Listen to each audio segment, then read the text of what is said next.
Hello दोस्तों, आपका स्वागत है फिर से एक नई क्लास में जिसमें कि हम लोग पढ़ने वाले हैं रियल नंबर्स।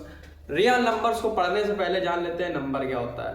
अब नंबर कैसे बनते हैं ये जानते हैं। तो सबसे पहले जानो कि डिजिट कितने होते हैं। सबसे पहले बताओ डिजिट कितने होते हैं। तो डिजिट होते हैं कितने, 10 डिजिट होते हैं 10, क्योंकि डिजिट से ही तो नंबर बनते हैं ना। डिजिट से नंबर बनते हैं। डिजिट कौन कौन से होते हैं, 0 हो गया, 1 हो गया, 2 हो गया, 3 हो गया, 4 हो गया, 5 6 7 8 9। ये कितने होते हैं, ये 10 डिजिट होते हैं। इन्हीं से मिलाकर हम लोग बनाते हैं नंबर। समझ में आ गए इतने। अब अगर 4 और 5 को मिला देंगे तो 45 बन जाएगा, एक नंबर बन जाता है। ठीक, तो नंबर के बारे में जान गए। अब नंबर क्या है ये देखो, ये क्या बोला गया, नेचुरल नंबर्स क्या होते हैं। नेचुरल नंबर्स क्या होते हैं, नेचुरल नंबर होता है 1 2 3 4 डैश इनफिनाइट तक, ये होता है नेचुरल नंबर्स।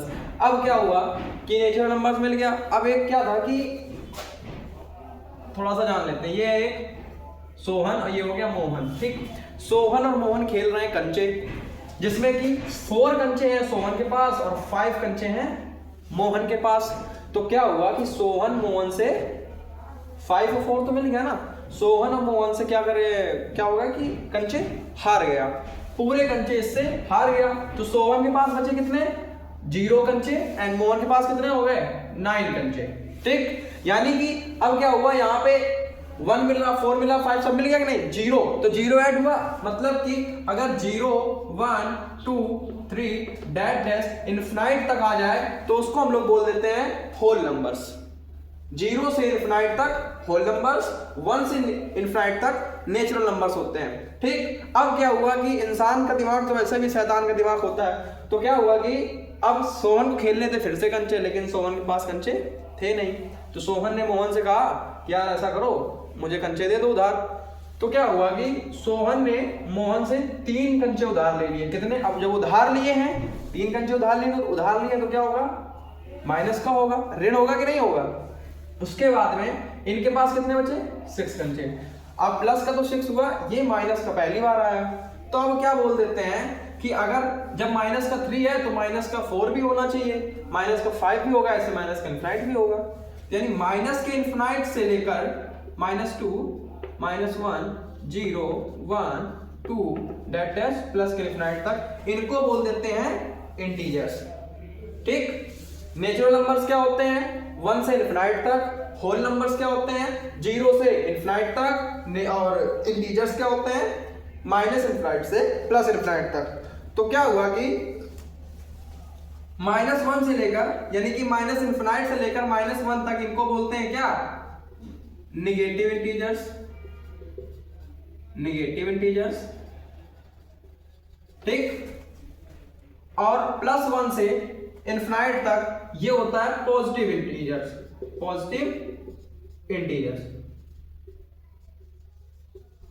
ठीक, ये बीच में क्या मिल गया तुम्हें, ये मिल गया है 0। इंटीजर्स कितने होते हैं, negative integers, positive integers. Integers में 0 भी आता है, negative integers, positive integers and 0। ठीक, इतना समझ में आ गया। और हम लोग देखते हैं नंबर लाइन क्या होता है। नंबर लाइन, ठीक है, नंबर लाइन क्या होता है ये देखो पहले। नंबर लाइन क्या है, माइनस किसी लाइन पे माइनस इनफिनाइट से लेकर प्लस इनफिनाइट तक नंबर्स यानी डिजिट्स होते हैं, नंबर्स होते हैं, उनको क्या बोलते हैं, नंबर लाइन होती है। वो ऐसे नंबर लाइन बनती है। ठीक है, अब इसी नंबर लाइन को क्या हम लोग बोलते हैं, इसी नंबर लाइन में सारे जितने भी नंबर होते हैं वो सब क्या होते हैं, रियल नंबर्स होते हैं। क्या होते हैं, रियल नंबर्स होते हैं। इस नंबर लाइन पे सारे क्या होते हैं, रियल नंबर्स होते हैं। अब कैसे, ये देखो पहले अगर यहाँ पे बोल दिया जाए कि 0.5, तो जाहिर सी बात है 0 पॉइंट क्या होगा, 0.5 क्या होगा, 0 और 1 के बीच में यहाँ कहीं आ रहा होगा 0.5। तो ये क्या हुआ, एक रियल नंबर हुआ। ये क्या हुआ, एक रियल नंबर हुआ। अगर यहां से बोल दिया जाए कि -2 बताओ, क्या -2, तो -2 क्या यहां मिल रहा है, देखो ये -2 मिल रहा है नंबर लाइन में, नहीं मिल रहा। तो -2 ये क्या हो गया, ये भी एक हो गया रियल नंबर। ठीक, अब यहां पे अगर बोल दिया जाए कि √2 बताना है कि √2 क्या होगा, रियल नंबर होगा या नहीं होगा। तो √2 क्या कैसे कर देंगे, √2 की वैल्यू क्या होती है 1.414 डेड चलती रहती है, 1.414 डेड चलती रहती है। तो ये क्या होगा, ये भी एक रियल नंबर होगा, ये भी एक रियल नंबर होगा। कैसे 1 सबसे पहले आगे लगेगा 1.4 यानी कि यहां का यहां रहा होगा 1.4, ठीक, क्योंकि इन दोनों के बीच में बहुत सारे नंबर मिलते हैं, बहुत सारे। अगर 1.4 में देखें तो 1.42 लिख सकते हैं, 1.43 लिख सकते हैं, ऐसे डेड चलता रहता है। मान लो इनके बीच में भी इन्फिनाइट ही नंबर होते हैं, ठीक, इतना समझ में आ गया। अगर जो नंबर लाइन पे होते हैं उनको क्या बोलते हैं, number line, that is called number line, ठीक, समझ में आ गया इतना। जैसे कि ये दिया गया है क्या 0.375 0.66 666 चलता जा रहा है, ठीक, ये क्या है नॉन टर्मिनेटिंग है। उसके बाद में बोला गया √2, ये भी एक नॉन टर्मिनेटिंग है। अब जैसे ये क्या है 0.375, ये यहाँ के रुक गया, यहाँ जाके यानी डेसिमल के 3 डिजिट बाद ये रुक गया, तो इसको हम लोग क्या बोल देंगे, टर्मिनेटिंग डेसिमल। क्या बोल सकते हैं, टर्मिनेटिंग या टर्मिनेटिव डेसिमल, टर्मिनेटिंग डेसिमल, ठीक। अब ये क्या है, नॉन टर्मिनेटिंग है लेकिन क्या है, रिपीटिंग है, रिकरिंग है, समझ रहे हो। तो ये क्या हुआ, नॉन टर्मिनेटिंग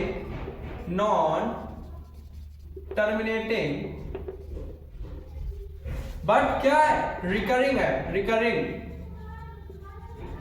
रिकरिंग डेसिमल, यानी कि इसको रिपीटिंग बोल सकते हैं, ठीक है, मिल गया। अब ये क्या दिया गया √2 क्या है ना, तो ये ये तो नॉन टर्मिनेटिंग है, बट क्या है, ये रिपीटिंग नहीं है, ये रिकरिंग नहीं है, मतलब कि ये क्या हो गया, non terminating and non repeating या रिकरिंग डेसिमल, ठीक, समझ में आया इतना। ये दोनों क्या होंगे, यानी कि इधर देखो, बोल दिया जाए जो टर्मिनेटिंग डेसिमल हो और जो नॉन टर्मिनेटिंग तो हो लेकिन रिपीटिंग हो, तो उनको क्या बोल देते हैं, ये हो गया तुम्हारा रेशनल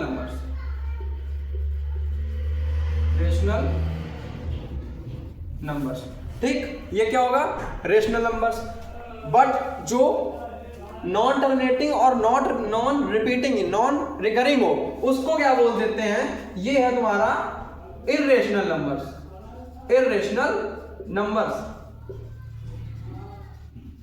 कुछ समझ आया, मतलब कि जो numbers non terminating non repeating हो उसको बोल देते हैं इर्रेशनल नंबर्स, जो नंबर नॉन टर्मिनेटिंग हो बट रिपीटिंग हो उसको क्या बोल देंगे, रेशनल नंबर्स, एंड जो टर्मिनेटिंग डेसिमल हो वो भी क्या होगा, रेशनल नंबर्स। मेन बात ये समझो कि जो नॉन रिपीटिंग नॉन टर्मिनेटिंग हो वो होता है तुम्हारा इर्रेशनल नंबर्स, बाकी सब रेशनल नंबर्स हो गए, ठीक है। अब इन दोनों को मिलाकर, रेशनल नंबर्स और इर्रेशनल नंबर्स को मिलाकर जो नंबर बनता है उसको क्या बोल देते हैं, इन दोनों को मिलाकर जो नंबर बनता है उसको बोल देते हैं रियल नंबर्स। क्या होता है, रियल नंबर्स, यानी that is called real numbers, ठीक। रियल नंबर्स क्या होता है, रेशनल नंबर्स और इर्रेशनल नंबर्स जो होते हैं वही रियल नंबर्स होते हैं। यानी कि अगर बोल दिया जाए 2/3, ये भी एक क्या होगा, रियल नंबर्स होगा। -2 ये भी क्या होगा, एक रियल नंबर्स होगा।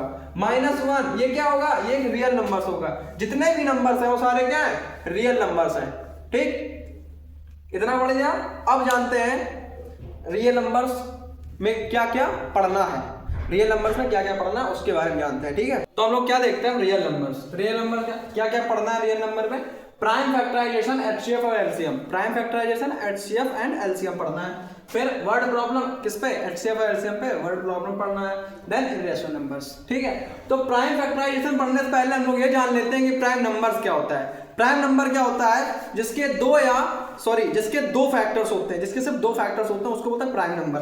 जैसे कि देखो पहले numbers greater than one, numbers greater than one, जैसे कि मतलब कि वन से बड़ा नंबर हो, which are divisible by one and itself, जो नंबर वन और खुद से डिवाइड हो, वन और खुद से डिवाइड हो, यानी इसके सिर्फ दो फैक्टर्स बने। जैसे कि मैंने बोल दिया वन से बड़ा बोला जा रहा है, ग्रेटर देन वन, टू ले लिया, ठीक, टू किससे, वन से डिवाइड हो सकता है और फिर खुद किससे हो जाएगा, टू से, ठीक। जैसे ले लिया थ्री, थ्री किससे हो सकता है, वन से हो सकता है और खुद से हो सकता है, यानी थ्री से हो सकता है, ठीक। जैसे यहां पे ले लिया सेवन, तो सेवन किससे, वन से हो सकता है और खुद सेवन से हो सकता है, ठीक। जिसके सिर्फ दो फैक्टर्स होते हैं उसको क्या बोलते हैं, प्राइम नंबर्स। इतना समझ में आ गया। अब प्राइम नंबर्स का अपोजिट भी होगा, मतलब उसका दूसरा भाई भी होगा। दूसरा भाई क्या नाम है, कंपोजिट नंबर। कंपोजिट नंबर क्या होता है, नंबर्स ग्रेटर देन वन, इसमें भी बोला कि numbers greater than one which are not prime, which are not prime. जैसे कि बोल दिया जाए, बताओ फोर, फोर, तो फोर के कितने फैक्टर्स होंगे, वन होगा, टू होगा एंड फोर खुद होगा। मतलब कि जिसके तीन या तीन से अधिक फैक्टर्स बनते हैं, जिसके तीन या तीन से अधिक फैक्टर्स बनते हैं उसको बोलते हैं कंपोजिट नंबर, ठीक। इतना समझ, जिसके तीन या तीन से अधिक फैक्टर्स होते हैं उसको बोलते हैं कंपोजिट नंबर। प्राइम नंबर क्या होता है, जिसके दो फैक्टर्स होते हैं उसको बोलते हैं प्राइम नंबर्स। कंपोजिट नंबर हो गया जिसके तीन या तीन से अधिक फैक्टर्स बनते हैं उसको बोलते हैं कंपोजिट नंबर्स, ठीक। अब पढ़ते हैं हम लोग प्राइम फैक्टराइजेशन क्या होता है, ठीक है। क्या पढ़ना है हम लोगों को, प्राइम फैक्टराइजेशन। प्राइम फैक्टराइजेशन जैसा कि मैंने बोल दिया, यहां पे ले लिया 24 क्या है, 24 एक कंपोजिट नंबर है, तो 24 का क्या करते हैं हम लोग, फैक्टर निकालते हैं। तो 2 से हो जाएगा 2, 12, फिर 2 से हो जाएगा 6, देन फिर 2 से हो जाएगा 3 और फिर 3। मतलब कि 24 के कितने फैक्टर निकले, 4 फैक्टर। कौन कौन से, 2, 2, 2, 3, ठीक। इतने फैक्टर्स निकले कंपोजिट, सॉरी इसके 24 के। ऐसा ही अगर मैं बोल दूं यहां पे कि 54 के निकालो, 54 के निकालो, 54 के 2 से करेंगे 27, फिर 3 से होगा, 2 से तो होगा नहीं, फिर 3 से 9 टाइम, फिर 3 से करेंगे 3 एंड 1। इसके कितने फैक्टर निकल गए, इसके भी 4 निकल गए, 2, 3 एंड 3, ठीक। अब ये निकल गया, इसको निकालने एक ये थ्योरम होती है, इसको बोलते हैं fundamental theorem of arithmetic. Fundamental theorem of arithmetic कहती है कि सारे कंपोजिट नंबर को प्रोडक्ट ऑफ प्राइम लिख सकते हैं, सारे कंपोजिट नंबर को प्रोडक्ट ऑफ प्राइम लिख सकते हैं। जैसे कि 24 क्या था, एक कंपोजिट नंबर था कि नहीं था, 24 एक कंपोजिट नंबर था कि नहीं था, 24 एक कंपोजिट नंबर। और ये क्या, ये प्राइम नंबर्स हैं, यानी कि सारे कंपोजिट नंबर को, फंडामेंटल थ्योरम ऑफ अरिथमेटिक क्या कहती है, सारे कंपोजिट नंबर को फंडा है प्रोडक्ट ऑफ प्राइम लिख सकते हैं। जैसे कि प्रोडक्ट ऑफ प्राइम लिख सकते हैं, ठीक। इतना समझ में आ गया। और हम लोग पढ़ते हैं एचसीएफ के बारे में, ठीक है। एचसीएफ और एलसीएम के बारे में पढ़ते हैं। तो एचसीएफ क्या होता है, एचसीएफ का सबसे पहले जान लेते हैं कि एचसीएफ का फुल फॉर्म क्या होता है। तो एचसीएफ का फुल फॉर्म क्या होता है, हाईएस्ट कॉमन, सी का मतलब कॉमन और फिर एफ यानी factor, highest common factor, highest common factor. इसमें कि सबसे बड़ा नंबर जो दोनों के, यानी जो दो, जैसे कि दी गई है 6 और 8, ये दो नंबर दिया गया, ठीक है। इनका हमें क्या करेंगे कि पहले इसका फैक्टराइजेशन, फैक्टर निकाल लेते हैं। 2 × 3 आएगा, इसका करेंगे तो 2 ×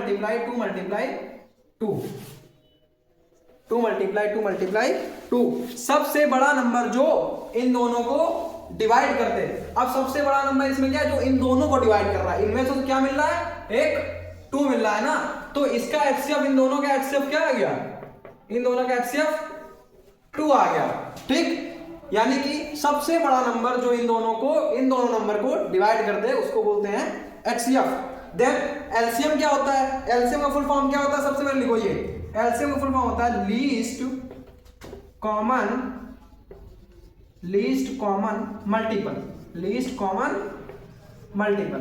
लीस्ट कॉमन मल्टीपल, इसमें बोला गया लीस्ट कॉमन मल्टीपल, मतलब कि अगर यहां पे 6 और 8 का है, 6 और 8 लिख दो फिर से है, एक प्रकार से 6 और 8 का टेबल लिखना है हमें। क्या लिखना है? टेबल। तो 6, 12, 18, 24, 30, 36, 42 डैश 8 का लिख दो 8, 16, 24, 32, 40, 48 डैश। ठीक, अब मुझे ये बताओ कि इसमें लीस्ट का मतलब लीस्ट यानी कम से कम, कॉमन मल्टीपल यानी छोटा से छोटा जो मल्टीपल होता है, इन दोनों में जो छोटा से छोटा इनका मल्टीपल होगा उसको, उसका ये एलसीएम होगा। भाई इन दोनों का क्या होगा? एलसीएम होगा, मतलब कि इन दोनों का छोटा से छोटा मल्टीपल यानी छोटा से छोटा गुणज। ठीक, अब इसमें क्या कोई कॉमन मिल रहा है? क्या कॉमन तो मिलना ही चाहिए, मेरे common LCM least common multiple यानी छोटा से छोटा एक जो मल्टीपल कॉमन होगा। अब इसमें देखो 6, 12, चलते जाओ क्या मिला यहाँ पे? 44 और 44 यही मिला। इन दोनों का जो एलसीएम हो जाएगा वो क्या होगा? शायद दिख रहा है कि नहीं दिख रहा है नीचे, आई थिंक नहीं दिख रहा होगा, इधर देखो। जो इन दोनों का क्या होगा? एक एलसीएम होगा, वो क्या होगा इन दोनों का एलसीएम? 24। क्या होगा? 24। ठीक, एलसीएम समझ लिया, एचसीएफ समझ लिया। अब आगे चलते हैं, एलसीएम और एचसीएफ का क्या देखते हैं? प्राइम फैक्टराइजेशन देखते हैं, प्राइम फैक्टराइजेशन द्वारा एचसीएफ और एलसीएम देखते हैं। ठीक है, तो अब हम लोग क्या देखना है? एचसीएफ एंड एलसीएम द्वारा prime, HCF LCM by prime factorization. ठीक, जैसा कि यहां पे मैंने लिख दिया 6, यहां पे लिख दिया सॉरी यहां पे लिख दिया 16 और देन यहां पे लिख दिया 18। ठीक, इन दोनों का क्या करना है? सबसे पहले फैक्टर निकालना है भाई, इसके द्वारा करना है एलसीएम एलसीएम, एलसीएम और एचसीएफ। सबसे पहले फैक्टर निकालते हैं, तो 2 एंड 2, 2 2 जा 4, 2 जा 8, 2 जा 16 मिल गया। अब 18 का निकाल देते हैं, 2 एंड 2, 2 3 जा 6, 3 जा 18। ठीक, अब इसमें मैंने एचसीएफ में क्या तुम्हें बताया था? जो सबसे बड़ा नंबर इन दोनों को डिवाइड कर दे। इन दोनों में कॉमन क्या आ रहा है? इन दोनों को पहले देखते हैं, क्या आ रहा है? 2 आ रहा है, मतलब कि हमारा एचसीएफ क्या निकल आया? एचसीएफ क्या आ गया? 2 एचसीएफ निकाला है। अब क्या निकालना है? एलसीएम, एलसीएम देखना है। ठीक, एलसीएम मैंने क्या बताया था? एलसीएम क्या बताया था? छोटा से छोटा मल्टीपल जो होता है। सबसे पहले इनको, इनकी पावर लिख लेते हैं, इसके एक्सपोनेंट लिख लेते हैं। ठीक, 2 को क्या लिख सकते हैं? 2 की पावर 4। अब 3 है नहीं तो मल्टीप्लाई में क्या कर देंगे? 3 के पावर 0। ठीक, अब इनको लिख लो, 2 की पावर 1 एंड 3 की पावर 2। मेन बात एलसीएम में क्या हम लोग लिखना है? जो इन दोनों की पावर हो, जो इन दोनों की पावर में हो, बड़ी पावर में हो, उसी को यहां पे लिख देते हैं, जो पावर कॉमन। ठीक, जैसे क्या है? अब यहां पे क्या मिला है? 2 है, 2 की पावर कितनी है? 4 मल्टीप्लाई प्लस 3 की पावर कितनी आई है? 2। जो हाईएस्ट पावर होती है, जो हाईएस्ट पावर होती है उनको यहाँ पे लिख देते हैं। इसको क्या बोलते हैं? जो ये लिखा है इसको बोलते हैं एक्सपोनेंट। क्या बोलते हैं? एक्सपोनेंट। ठीक है, इसको बोलते हैं एक्सपोनेंट। ठीक, इतना समझ में आ गया। और हम लोग एक क्वेश्चन देख लेते हैं, एक दो क्वेश्चन देख लेते हैं कैसे करते हैं, देन उसके आगे बढ़ेंगे। तो जैसे कि हमें एक क्वेश्चन दिया गया है, find the sum of exponents of prime factors in the prime factorization of 196। 96 से पहले क्या निकाल लेते हैं हम लोग? फैक्टर्स, यानी प्राइम फैक्टराइजेशन कर लेते हैं। तो 2 से करेंगे, बिल्कुल आराम से हो जाएगा। लास्ट में क्या है? 6 है। ठीक, तो कर दो 2 से, क्या आएगा? 2 से करने पे सॉरी 9, देन बन गया 8, 98 आया। फिर 2 से कर देंगे तो कितना आ जाएगा? 49। ठीक, फिर 2 से कर देंगे, 2 से तो होगा नहीं 49 किससे होगा? 7 से होगा, यानी 7। फिर 7 से कर देंगे 7, यानी इसका जो फैक्टर्स निकले वो क्या है? 2, 2, 7 और 7। ठीक, इसको हम लोग अगर पावर में लिखे तो 2 की पावर 2 मल्टीप्लाई 7 की पावर 2। अब इसमें क्या बोला गया है? इसमें बोला गया find the sum of exponent. मैंने बताया कि एक्सपोनेंट क्या होता है? उसकी पावर होती है, उसी को बोलते हैं एक्सपोनेंट। यानी ये दोनों क्या होंगी? एक्सपोनेंट। इनका सम निकालना है, यानी कि सम ऑफ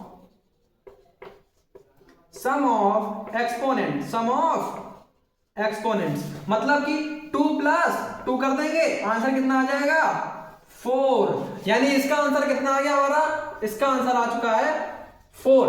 ठीक, अब हम लोग पढ़ेंगे एक, मतलब हम लोग दूसरी वीडियो में पढ़ेंगे इसके आगे से। ठीक है, अगर आप लोगों को ये चीज इतना समझ आ रहा है तो प्लीज शेयर कीजिए एंड अपने दोस्तों को बताएं। ठीक है, एंड जो भी पढ़ाया जा रहा है वो एक मतलब बोर्ड के हिसाब से ही पढ़ाया जा रहा है, बिल्कुल बेसिक टू एडवांस चल रहा है हम लोग। आप लोग खुद पढ़ेंगे, खुद समझ जाएंगे वो चीज़। ठीक है, तो अपने दोस्तों को शेयर कीजिए एंड धन्यवाद।